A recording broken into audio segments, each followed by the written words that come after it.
Car से संत जी के लिए यही अपील करेंगे कि हमारे पिताजी को छोड़ दो, हमारे पिताजी का कोई कसूर नहीं है। जो ये लड़कियों ने पता नहीं किसके बहकावे में आके लड़कियों ने इतना बड़ा पता नहीं कहाँ भोगेंगी, ये क्या करेंगी क्या नहीं, हमें कुछ नहीं पता कौन लड़कियां थी कौन थी। इतने सालों से डेरा में रह रही थी, तब क्यों नहीं बोली वो, जब उनके साथ ये सब हो रहा था।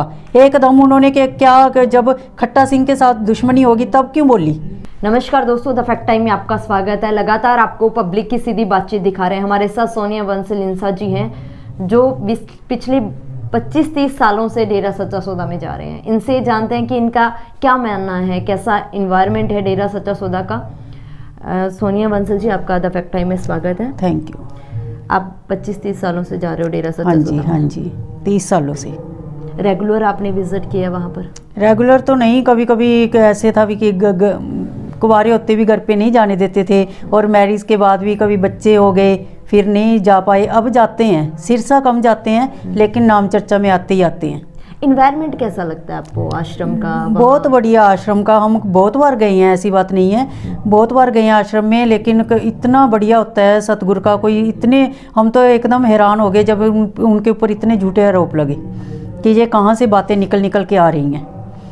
उनके कहते हैं कि उनके डेरा में ही कोई एक सेवादार था खट्टा सिंह, वो उसके साथ उनका कोई दुश्मनी हो गई थी, तो उन्होंने सारे आरोप झूठे लगा दिए उन पे। आपको क्या लगता है, पर्सनली क्या लगता है अभी वहाँ लड़कियों की सुरक्षा कैसी रहती है? बहुत बढ़िया थी लड़कियों की सुरक्षा। वो क्या लड़कियों के साथ करी जिन्होंने विधवाओं की इतनी मैरिजें करवाई हैं। 2 करोड़ लोगों के वहाँ पे सत्संग में जितनी पब्लिक बैठी होती थी, सब लड़कों के नशे उसी टाइम छोड़ देते थे जब सतगुरु का नाम शब्द ले लेते थे, उनका जाम पी लेते थे, तभी सभी नशे छोड़ देते थे। एक बार तो एक सत्संग में उन्होंने 2 करोड़ लोगों का नशा छुड़वाया। सभी के जेबों में से इतने नशे निकले। हमने टीवी पे दिखाया था, हमने देखा खुद। और उनका एक कैलेंडर भी आता है, कभी कभी किसी महीने में आता है, उनमें सारे उनके जो उन्होंने काम किए हैं सारे लिखे हुए होते हैं। क्या काम किया जो भलाई के कार्य किए हैं, विधवाओं की शादियां करवाई, बच्चियां पढ़ाई, जो अनाथ बच्चियों को वो कहते कि अबॉर्शन ना करवाओ, यहाँ आश्रम में छोड़ के जाओ। वो इतनी लड़कियां हैं वहाँ पे, वो सारी पिताजी की इतनी पढ़ाई में अच्छी, हर गेम में अच्छी, उनका इतना बढ़िया मतलब स्कूल, उनके रूम्स वगैरह सब बहुत बढ़िया बने हुए थे।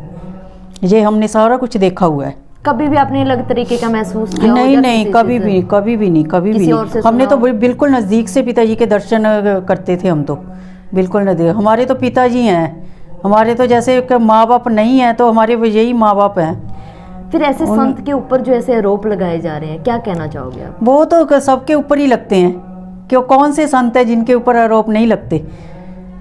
आजकल दुनिया तो थोड़ी मॉडर्न हो गई है, तो ये धर्म की तरफ कम बढ़ रही है, तो जो धार्मिक बंदा आ जाता है उनके ऊपर आरोप लगते ही लगते हैं। जो मीडिया में टीवी में दिखाया जा रहा था, वो मीडिया का तो काम ही टांग खींचना है। अब एक्ट्रेस के ऊपर इतने बड़े बड़े आरोप लगते हैं, उनके घर में कोई बात ही नहीं होती जो मीडिया इतनी उछाल देती है।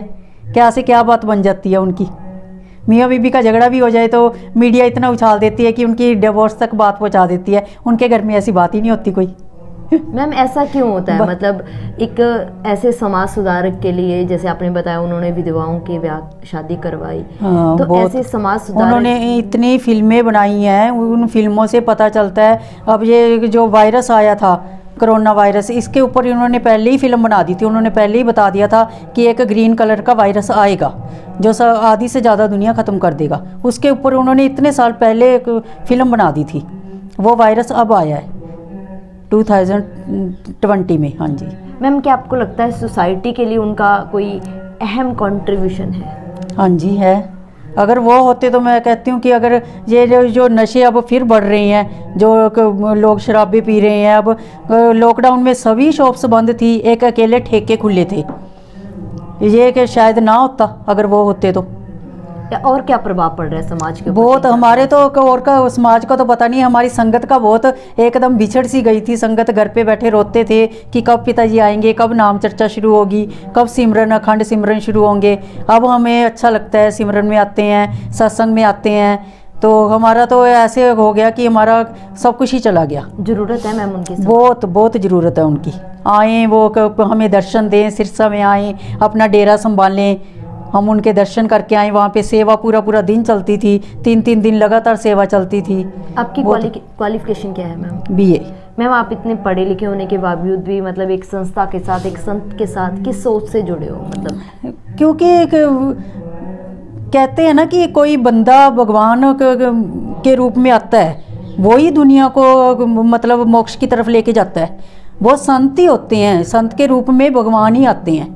हमें तो इनमें भगवान ही दिखते हैं। कभी संत जी ने आपसे कोई पैसा लिया जा? कभी भी नहीं, कभी भी नहीं। अपनी मर्जी से अगर पहुंच है तो दो, नहीं तो वो भी वो डेरा में जो लड़कियां पढ़ती हैं, जब विधवाओं की शादी करती हैं, वहाँ पे लगा देते हैं।